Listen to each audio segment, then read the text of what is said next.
Ukraina dhe aleatët perëndimor përgatisin një plan për paqe, ndërsa lufta në terren vazhdon me intensitet të lartë. Për këto dhe të tjerë do të flasim sonte në mbrëmje me kolonelin Çlirim Toci, pedagog pranë Kolegjit të Mbrojtjes në Estoni, dhe Ridion Qiriazin, ekspert i sigurisë. Mirëmbrëma. Mirëmbrëma. Mirëmbrëma. Kolonel, SBA-t nisin me sanksionet të reja pas dështimit të një takimi tjetër të mundshëm dhe uljes së Putin në tryez për paqen në Ukrainë. Çfarë do të thojnë këto sanksione për Rusinë dhe ndërkohë Medvedev ka paralajmëruar se kjo shnon një pikë moskthimi ndërmjet marrëdhënieve mes SBA-s dhe Rusisë? Po, unë do ta nis nga pjesa e fundit e pyetjes tuaj. Kërcënimi ose deklarata e Medvedevit është më shumë një deklaratë e cila ka të bëjë me një mesazh të brendshëm ose përkusum të brendshëm në Federatën Ruse. Kurse ana tjetër e medaljes së kësaj deklarate është që vi çon një mesazh kërcënimi mbi perëndimit për të rishikuar vendimin për marrjen e sanksioneve të ndaj kompanive si Luk Oil apo Rosneft. Cilat do të jetë ndikimi i këtyre sanksioneve të vendosura nga perëndimi ndaj dy kompanive të njohura të naftës në Rusi? E para është që Rusia e ka humbur tregun perëndimor, pra këtu e kam fjalën për vendet e Bashkimit Evropian dhe Shtetet e Bashkuara të Amerikës, dhe do ta detyrojë atë plotësisht të kthehet nga Azia ose nga vende të tjera të cilët do ta blejnë naftën ruse me çmime shumë më të ulta. Në këtë mënyrë, ndikimi rus në tregun e naftës, pra në tregun gjeopolitik të ndikimit të naftës, nuk do të jetë ai që do të jetë që ka qenë deri më tani. Por lajmet e fundit vërtetojnë që Kina dhe India, dy eksportuesit ose importuesit më të mëdhenj të naftës dhe gazit rus, kanë vendosur që të ndalojnë përkohësisht blerjen e naftës dhe gazit rus duke përdorur rrugët detare. Kjo në një farë mënyre mund të ketë një ndikim në rritjen e çmimit në tregun global. Por pritet për tu parë. E rëndësishme e këtyre sanksioneve është që Kina dhe India e kanë ndaluar përkohësisht. Çfarë do të thotë kjo? Kjo do të thotë që do të ketë ndikim në të ardhurat që do të fitojë Rusia nga shitja e burimeve natyrore si nafta dhe gazi. Drejt për drejt, kjo do të ndikojë në financimin dhe mbështetjen e makinës ushtarake në luftën në Ukrainë. Pra ky element do të ndikojë dhe ndikimet e këtij elementi, pra të sanksioneve të vendosura nga Shtetet e Bashkuara të Amerikës, nga thesari i Shtetit të Bashkuara të Amerikës, do të shikohet në ditët dhe në javët që do vinë se sa do të ketë efekt dhe cilët do të ndikimi në situatën dhe konkretisht në situatën e luftës në Ukrainë. Shumë e qartë. Ridion, për shumë ekspert të fushës ekonomisë mendojnë që do ketë thjesht pasoja ekonomike më shumë në tregun botror çmimi i naftës sa për Rusinë këto lloj sanksionesh. Ashtu si e the ti në hapje, ekspertët janë ndarë në këtë. Unë mendoj në fakt që efekti i ngritjes së çmimeve do të jetë shumë i përkohshëm derisa tregu të ristabilizojë vetveten. Kuptojmë këtu që vendet e OPEC-ut në fakt kanë pjesën më të madhe të vendimarrjes për sa i përket si të furnizimit me naftë, por edhe çmimeve që u vendosin naftës. Edhe në momente kur ne kemi patur kriza të tjera të mos furnizimit me naftë më herët, nuk është se çmimi i naftës ka afektuar në mënyrë drastike, le të themi, bursën globale të shkëmbimit të saj. Prandaj që kjo do të jetë e përkohshme. Ajo që do të jetë më pozitivja, të paktën për Europën në këtë rast, dhe për Ukrainën, është që Rusia do të marrë edhe një dozë të dytë të fortë të sanksioneve, që do ta kufizojnë akoma edhe më shumë në investimet që ajo do të bëjë në luftim. E kemi folur edhe herë të tjera në këtë emision se si nëse Rusia do të vazhdonte me këtë ritëm rreth në verën e vitit që vjen do të ishte në një gjendje vërtet kritike dhe duke u shtuar edhe kjo paketë sanksionesh do të ishte akoma më keq. Një gjë tjetër e rëndësishme mendoj që duhet përmendur që vjen si rrjedhoja këtyre veprimeve është edhe vendosmëria e perëndimit. Duket sikur perëndimi nuk ka qenë i përbashkuar në qasjen e tyre karshi Rusisë. Nga njëra anë Trumpi dëshironte të ulin në tryez me Putin për të biseduar tek e tek, nga ana tjetër europianët liheshin jashtë dere në disa raunde që e kemi parë. kemi vënë re se si europianët nuk janë marrë seriozisht. Amerika intereson që të shes armatimet, pra duket sikur bëhet një lojë në disa kahe, por një front i përbashkuar për të për të izoluar Rusin gjithmonë edhe më shumë, mendoj se do të ketë efektshmëri. Historia ka treguar që Rusia, Bashkimi Sovjetik, ai pelg, le të themi, ka forcën e saj më të madhe e rezistencën, pra qëndrueshmërinë, dhe kemi vënë re edhe se si është adaptuar në këtë luftim, por dobësinë më të madhe ka izolimin. Izolimi i Bashkimit Sovjetik është ajo që çojnë rënimin e tij, dhe izolimi i Rusisë mendoj që mund të jetë ajo që do ta bëj Putin që këtë herë të ulet në tryezën e diskutimeve dhe të mos tallet më, duke i lënë dopjo gjashtë në të gjithë atyre që e ftojnë në këto takime. Po Lionel, nga ana tjetër, Bashkimi Evropian ka thonë se me asetet e ngrira ruse do përdoren për të ndihmuar Ukrainën. Ndërkohë nga ana tjetër përsëri Moska kërcënon Bashkimin Evropian me pasoja jashtëzakonisht shumë të mëdha. Po, është e vërtet, kjo është një debat i cili nuk është i ri, është diskutuar ndërmjet vendeve perëndimore se çfarë do të bëhet me asetet e ngrira ruse. Dhe shuma e këtyre aseteve të ngrira është afërsisht në $300 miliard, pra është një shumë e konsiderueshme. Një nga mendimet dhe idetë që qarkullon në Europë dhe sidomos në vendet në midis vendeve europiane perëndimore është që këto asetet të përdoren për të rindërtuar Ukrainën pasi do të arrihet një marrëveshje paqe. E dyta, ka disa zëra të cilët të mendojnë që këta mund t'i përdoren që tani, që në këto moment për të mbështetur Ukrainën në që të përballojë me sukses inkursionet dhe sulmet ruse në territorin e saj.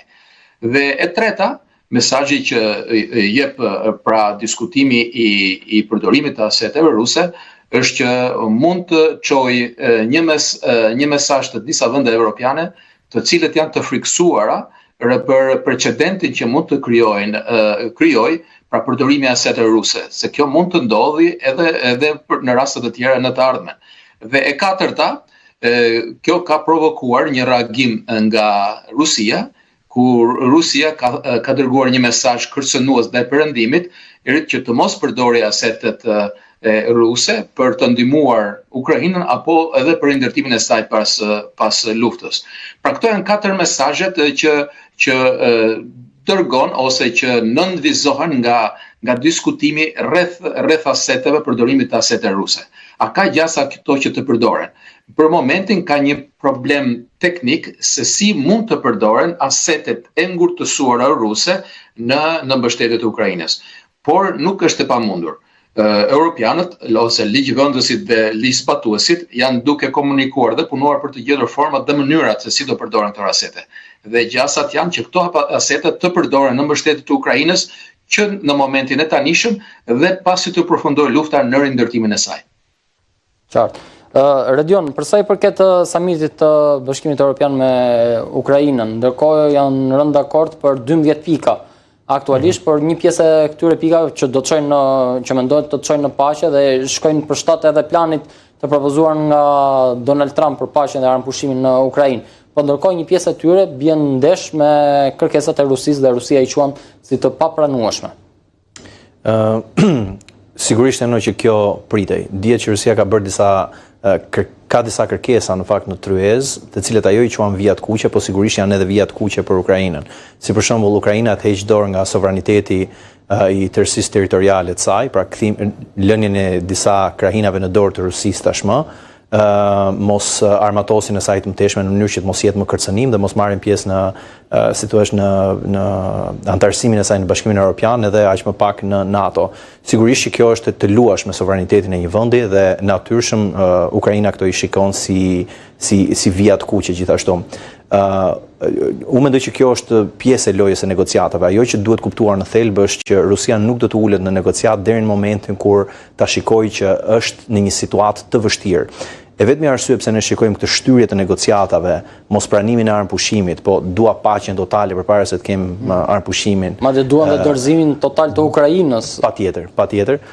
Të gjitha këto janë na lën të kuptojmë neve që një Putin e shikon veten në avantazh, 2 nuk e vlerëson unitetin e perëndimit dhe vendosmërinë e tyre më sakt për të vepruar mbi ato që thonë dhe mbi të gjitha në terren shikon një epërsi taktike.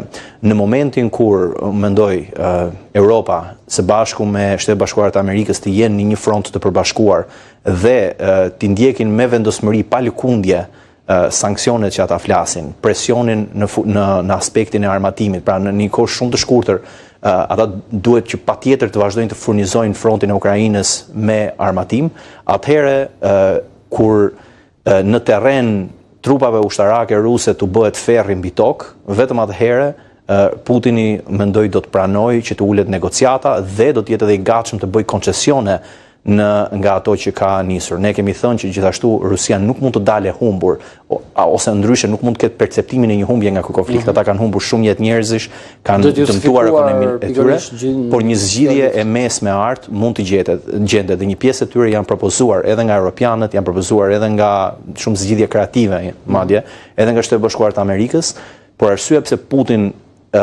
pretendon sikur i dëgjon dhe është i gatshëm që ti argëtoj këto bisedime, është sepse mendon që mund të fitoj akoma më shumë kohë në terren, po dhe mund të fitoj akoma më shumë pozicionim strategjik për të marrë më shumë në negociata e ardhshme. Kolonel, përsa i përket dërgimit të raketave Tomahawk, edhe pse tani dihet që ato nuk do dërgohen, por a e shikoni të mundshme me të vërtet dërgimin e tyre dhe a është kjo që tha dhe Redioni? A mund të jetë një shtys dërgimi i armëve të tjera në Ukrainë për t'i dhënë më shumë dorë pikërisht Kievit përballë Rusisë? Do ishte kjo një zgjidhje për ta detyruar Putinin? Po, kjo do të jetë një zgjidhje për ta detyruar Putinin. Një zgjidhje edhe një formë presioni për ta detyruar atë që të ulet së paku në tavolinë, që të fillojë të diskutojë për arritjen e një marrëveshje për armëpushimit. Ka disa informacione të cilët janë kontradiktore me të, sidomos gjatë orëve të fundit, ku një nga gazetat më të njohura amerikane njofton që Shtetet Bashkuara të Amerikës kanë vendosur të dërgojnë raketa Tomahawk, por ka dhe një informacion tjetër ku presidenti Trump nëpërmjet mediave sociale njofton që për momente këto nuk do të dërgohen. Megjithatë, në politikë dhe në diplomaci ka një thënie, kurrë mos thuaj kurrë. Dhe unë nuk besoj që do të ndodhë që Amerika dhe për shumë kohë nuk do t'i vërë në dispozicion të Ukrainës raketat Tomahawk, megjithëse presidenti Trump thotë që për të përdorur ato duhet një kohë përgatitur për një viti. Pra unë nuk e shoh atë. Kjo është një formë presioni dhe kjo formë do të përdoret, jo vetëm në dërgimin e raketave Tomahawk, por edhe me rritjen e mbështetjes ushtarake, ekonomike dhe politike të perëndimit ndaj Kremlinit. Këta janë disa forma dhe metoda për të rritur peshën dhe mbështetjen e Ukrainës në përballje me Rusinë për ta detyruar Rusinë që të ulet. Për momentin, siç u tha dhe në studio, Rusia nuk ka gjasa të ulet. Para pak orësh, presidenti Putin jepte një deklaratë ose një konferencë shtypi me gazetar rus ku deklaronte që ne nuk do pranojmë asnjë formë marrëveshje ose asnjë formë negociatash nën presionin e perëndimorëve. Këtu e kishte fjalën dhe nuk kuptonte vendet europiane perëndimore, por njëkohësisht e Shtetet Bashkuara të Amerikës. Po dje presidenti Zelensky ishte në Suedi dhe ka nënshkruar me kryeministrin suedez një marrëveshje ishte mirë kuptimi, ose në anglisht njihet si marrëveshje Memorandum of Understanding ndërmjet dy vendeve për marrjen e municioneve dhe pajisjeve luftarake, duke filluar që nga avionet e prodhimit SAP, të cilët janë të fjalës dhe teknologjisë të fundit, që do të thotë që ata mund të marrin dhe të blejnë nga 100 deri 150, sistemet të mbrojtje raketore dhe sistemet të tjera survelimit të hapësirës ajrore, ku për momentin Ukraina ndodhet në disavantazh nëse ne do të krahasojmë me Rusinë. Pra, marrja e kësaj mbështetje i rrit pozicionet dhe i forcon pozicionin e Ukrainës se nëse do të arrihet në të ardhmen një marrëveshje për të ulur në tavolinën ose në tryezën e bisedimeve.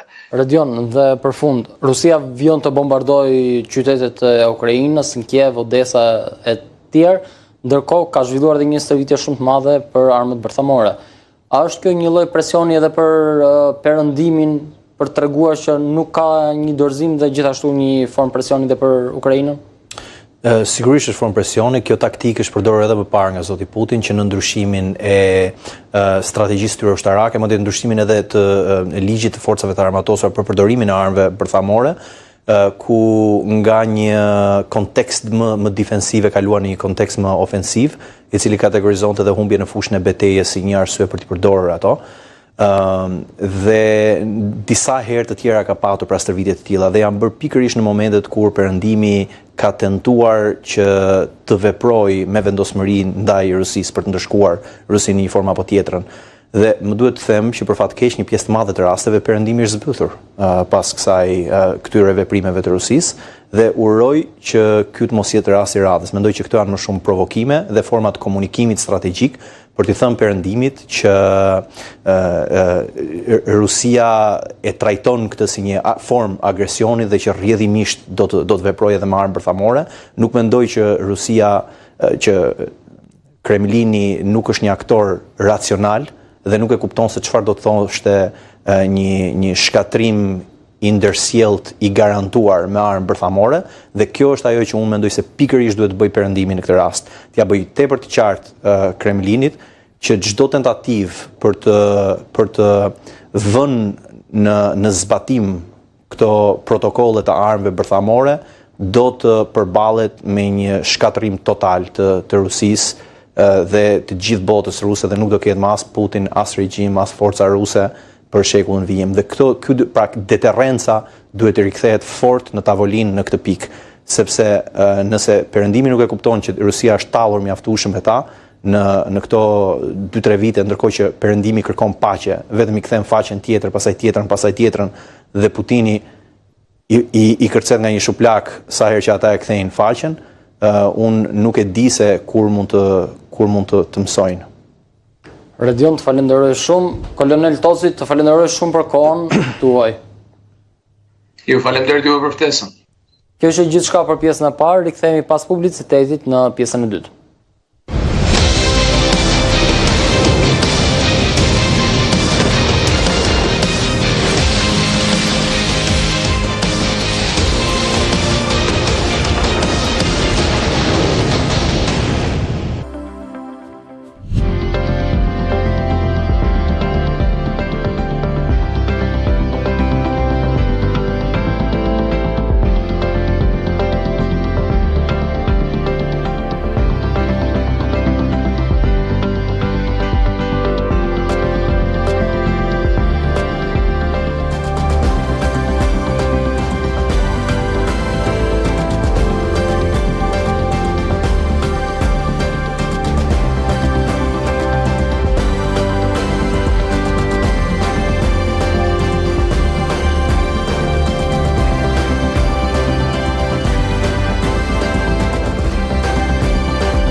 Rikthehemi në pjesën e dytë të emisionit Tuar Zone, të cilën ja kemi dedikuar armatimeve dhe industrisë ushtarake. Vetëm një ditë më përpara, presidenti Zelenski ndodhej edhe në Suedi, ashtu siç tha dhe kolonel Toci, ku nënshkroi një marrëveshje me firmat suedeze Saab për blerjen e 150 avionëve jas Gripen J39, që është avioni që shikojmë këtu. Bëhet fjalë për një nga avionat më modern të gjeneratës 4 faktikisht.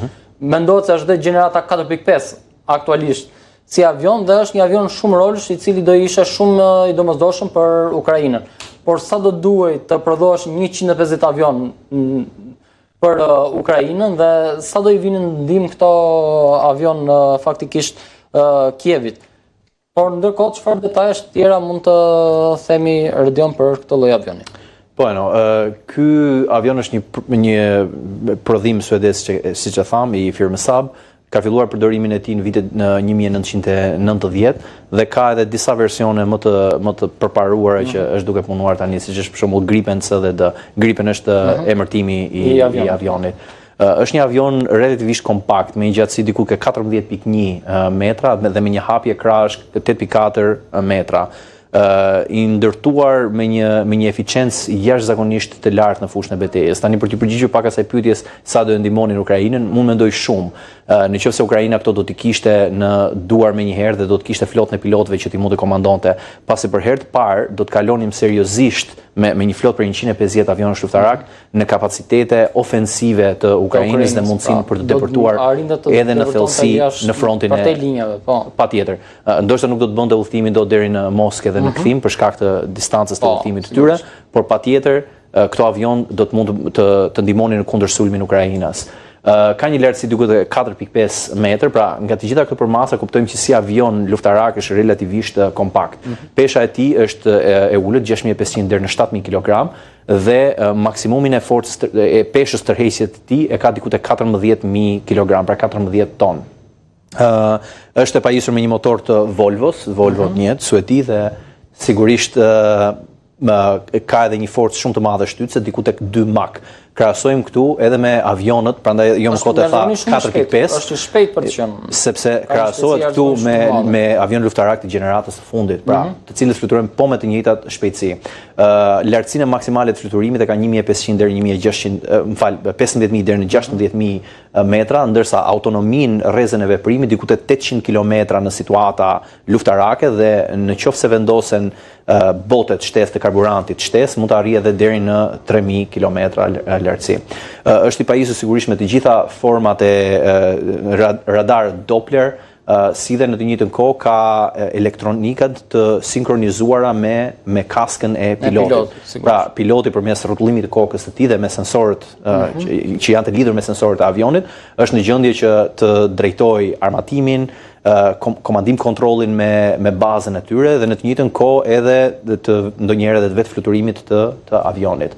Pra, kjo që helmet mounted display, që është pak a shumë kjo.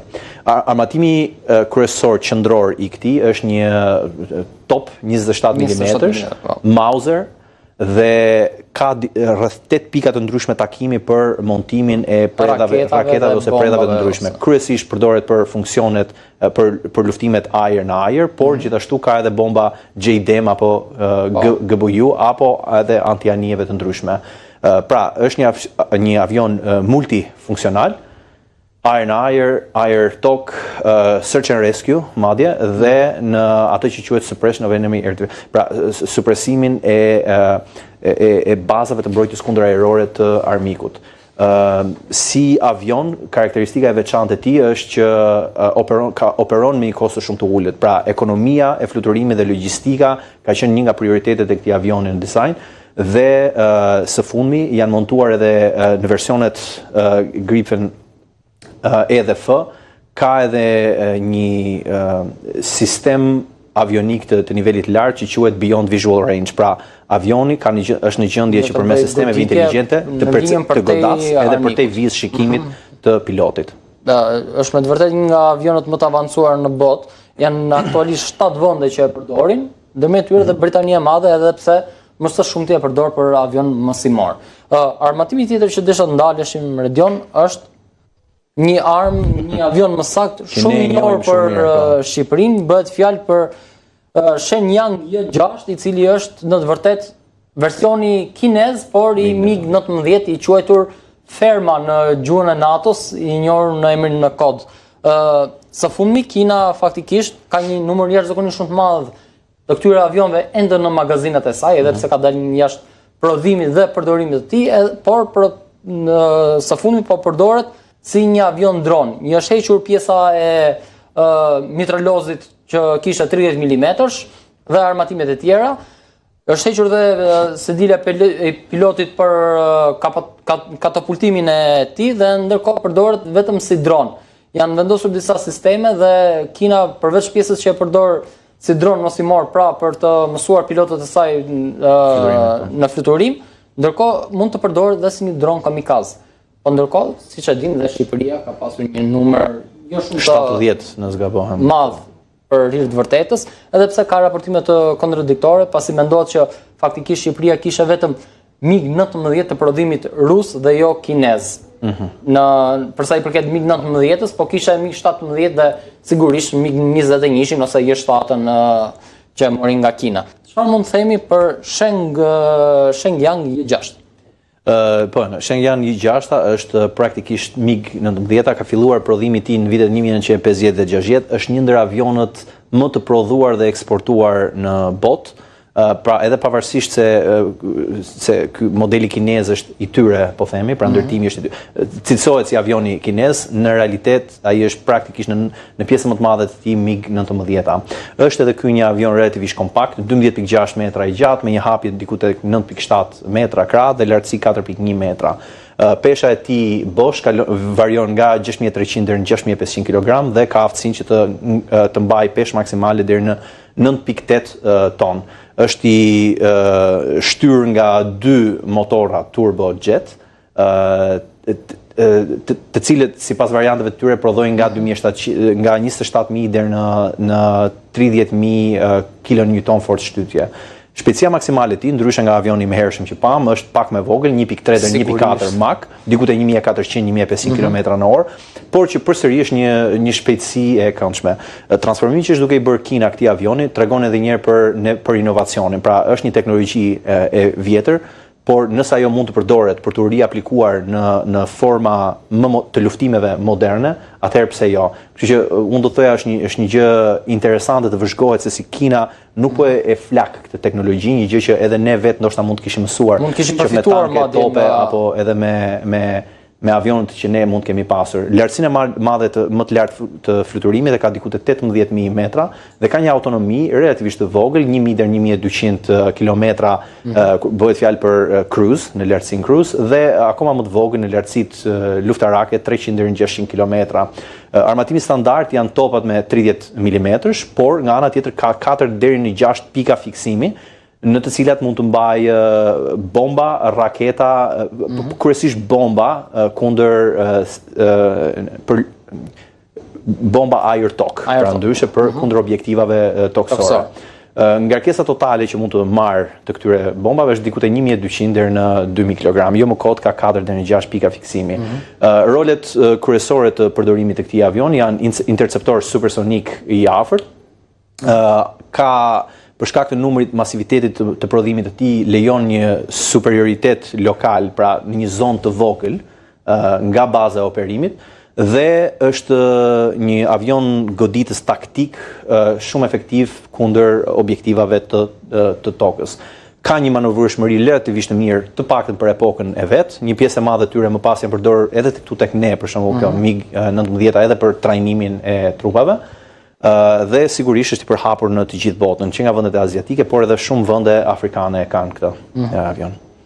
Megjithatë, lufta në Ukrainë na mësoi një mësim që sistemet sado të vjetra të jenë, ato mund të modifikohen dhe të përdoren edhe në luftën moderne. Si tilla mund të jetë edhe tanku T-55, të cilin ne kemi pas faktikisht me shumicë në Shqipëri, por Rusia ka nxjerrur në front duke modifikuar dhe e përdorur jo direkte në luftën tank me tank, por duke përdorur si një sistem artillerie ose një sistem të blinduar për të shoqëruar trupat.